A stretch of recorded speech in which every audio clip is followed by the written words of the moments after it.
Good morning, everyone. I'm Fred Kempe. I'm President and CEO of the Atlantic Council. Some of you are new to our new global headquarters. And by the way, good morning, good afternoon, good evening, wherever you are in the world, and to our many people who are tuning in online. This is our new global headquarters. We moved in October. As you can see, it's a remarkable convening space. Walk around in the Adrian Arch Sky Lobby.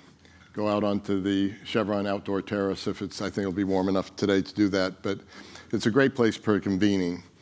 It really is a great strategic move for us after 64 years at the Atlantic Council. And for those 64 years, we've been delivering on a consistent mission. So the context changes, and the context changes sometimes quite dramatically, but the mission has remained the same, and it's shaping the global future together with partners and allies. So that's three parts. Shaping. We convene, as we're doing today. We write papers, as you've seen the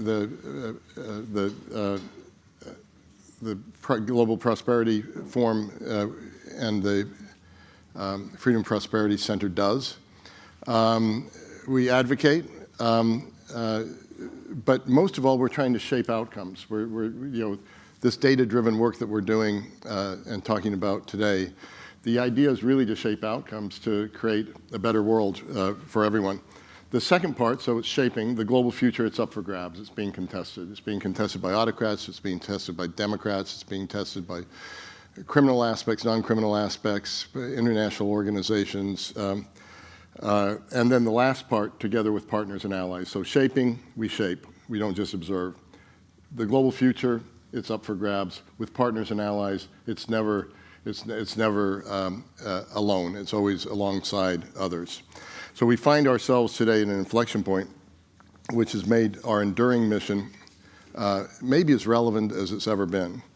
And we are here today with the Freedom and Prosperity Center, one of our newest programs and centers, and its work has added an innovative new dimension to our historic mission. As many of you who gather here today know, the center aims to increase the well-being of people everywhere, and especially those marginalized individuals in developing countries, through database research on the relationship between freedom and prosperity. One of the many ways the center does this is through their indexes, really a benchmark that shows freedom, democracy, open markets, and the rule of law are essential ingredients for true long-term prosperity.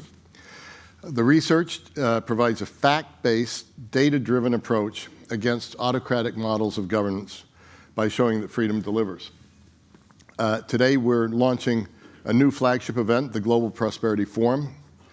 Because this work could not be more timely and relevant, we really wanted to bring a community of this sort together.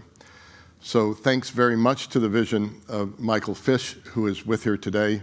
We have created a space where we can engage in productive dialogue about the challenges facing the international development and democracy promotion communities. 2024 represented the Super Bowl of global elections, or if you're not American, the World Cup of global elections. Some billion people around the world took to polls, making up more than half of humanity, close to 2/3 of global GDP. And while an appetite for democracy shone through in countries like Botswana and Ghana, the threat of autocratic influence was evident in consequential elections elsewhere. The global struggle between freedom and autocracy is a defining feature of our time. I'm currently writing a book about the 1930s, focusing on Hitler and Roosevelt, so this isn't a new aspect of the world we're in, but it is reasserting itself at a time when we're talking about the autocratic axis of China and Russia, North Korea, and Iran. While these regimes threaten the quality of life of people everywhere, our commitment to advancing democracy, improving lives remains steadfast, just as is our commitment to finding new approaches solving this global issue. New approaches. What are the solutions? Hand-wringing is always a temptation, but to what extent can we go beyond that to find new solutions and better solutions and better outcomes? Through today's program, we'll take part in discussions on U.S. policy, key challenges facing democracy globally, the importance of empowering women, turbulent policy debates in Latin America, and steps that can be taken to advance global religious freedom, and much more. And just as we seek to do this throughout our work across the Atlantic Council, the Global Prosperity Forum aims to add light and not heat on how we can defend freedom, strengthen democracy and the rule of law, and advance prosperity around the world.